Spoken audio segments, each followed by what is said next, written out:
Assalamu alaikum. Республикамыз тұрмысындағы ахметлі уақиялар менен эфирде хабар информациялық бағдарламасы. Fuqarolar арнаулы портал арқылы физикалық шахстың жеке идентификация номері жәрдемінде онлайн тізімнен өту мүмкін. Кейінгі басқышта болса, махалле шетлігі һәм басқа да белсенділер үйме-үй жүрген халда малуматлар жиналады. Бірінші басқыш 15 январдан 31 январ аралығында өтіледі. Мұнда fuqarolar бұл аралықта fuqaroların ішінде махалле шетлігілер арқылы өткізіледі. Қазіргі уақытта ораларда таярлық жұмыстары алып барылып, тарау уәкілдері тарапымен махаллелерде.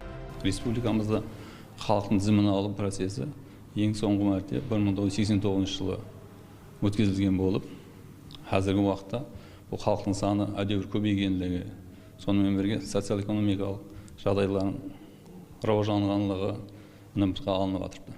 Сол үшін де біздерге қазіргі уақытта халықтың махаллелер есімінде ауылдық аймақтарда, ахуал пункттерінде халықтардың санын білу, бәнділіктерін білу, сонымен бірге білімдік дәрежесі, жасау жағдайларын үйрену әзір талап етіліп тұрды.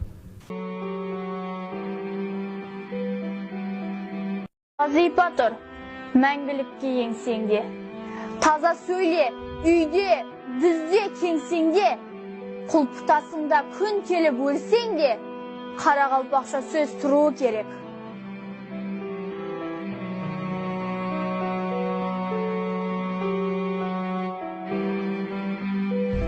Мен қарақалпақ тілінде анажаным дегім келеді.